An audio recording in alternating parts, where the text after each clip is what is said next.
Yes, silence is not equal to quietness. Silence is, like no sound, zero, no data on my computer. So let me show you an example from Eric Khoo's Be With Me.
So this is from Be With Me.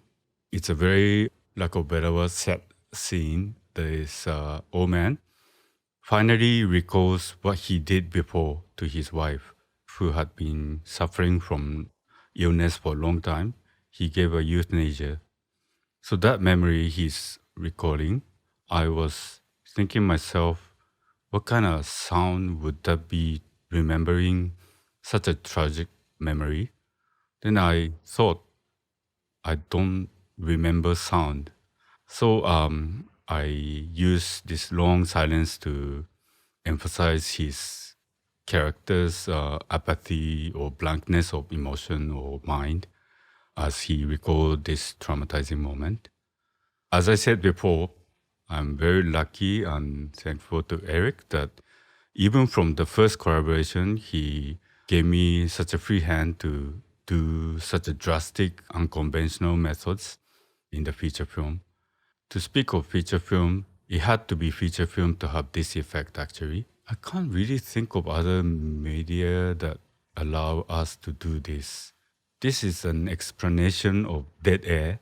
It's not the new zombie film, but dead air is unintended period of silence that interrupts a broadcast during which no audio or video program material is transmitted. So this is 1 minute plus silence. Definitely on TV, they go panic. They go like, oh my God, what's wrong? And on YouTube today, I think people will just skip. So it had to be cinema to use this effect. And Eric had always been encouraging and welcoming to drastic ideas if it works, of course. So I really enjoy working with him. I'll be showing the last scene of the short film Boo in the Loo, directed by Chong Woo. The spoiler alert is because it's the ending scene, the last scene actually. So if you hate spoiler like me, you can leave this Zoom meeting for a while and come back later. I think I'll take only a few minutes. Of course, I got the permission to show this from Chongwoo. He even gave me high-res version of the English and Japanese subtitle version. So I thought it's appropriate because it's JFF.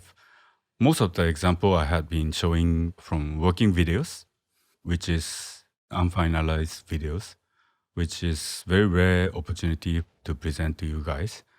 Of course, I wish one day if I could wait for all the visual to be finished to start working on it, be it color grading or visual effects. I know at the same time it's impossible because it happens concurrently with sound design.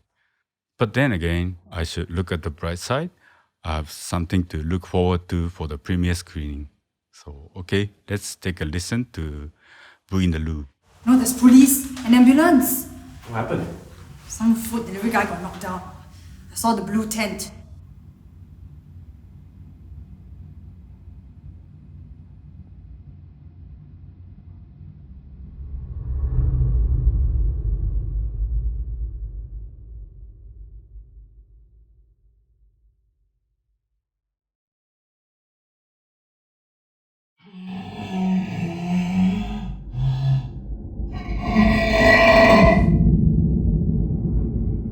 So, did you notice that the silence is used differently here from the Be With Me? This is to build tension and, silence is uncomfortable because it's unnatural.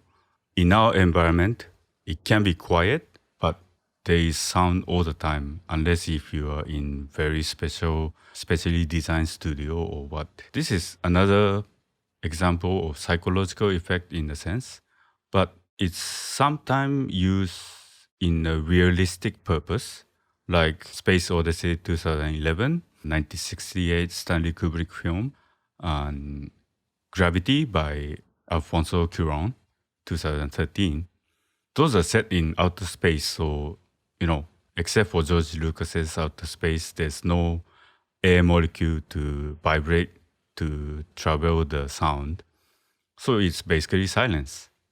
But I was very impressed by Dolby Atmos IMAX screening of the Gravity, which the opening scene was this long shot or mock long shot of George Clooney and who's the actress?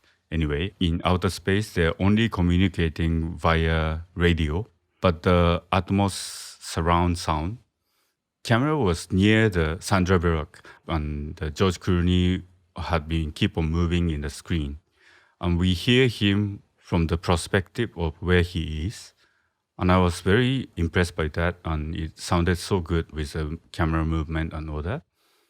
But I had a question. Do astronauts hear sound in stereo? So I wrote to JAXA, which is the Japanese equivalent of NASA. On their website, there was some section to submit the questions. I think it's for kids, but, they replied to me in no time and said each astronaut, they do have 2 speakers in their helmet. But then again, one is for backup. Of course, in outer space, you need backup, right? So they do hear sound in mono. So in that sense, Cuarón's Gravity is also not realistic, but we don't even know if it's realistic or not, and it works. I think understanding technology is good, and understanding culture is also important because, this freeze frame, she is doing her finger action. After watching this film, one of my Japanese friends asked me, what does it mean? So all Singaporeans would know that, but some of my Japanese friends who's watching this may not know it means dead, right? We look it up, and the internet says it's from Chinese culture, but it's widely used here in Singapore, regardless of race or culture. Even the gesture needs to be taken in consideration to know what's behind it, because it's all about the culture behind.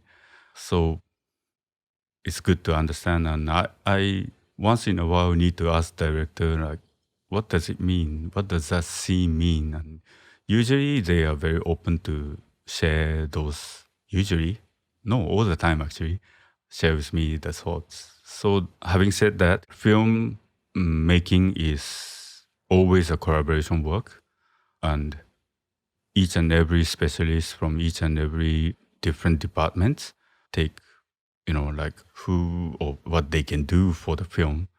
So that's one part I really love about filmmaking.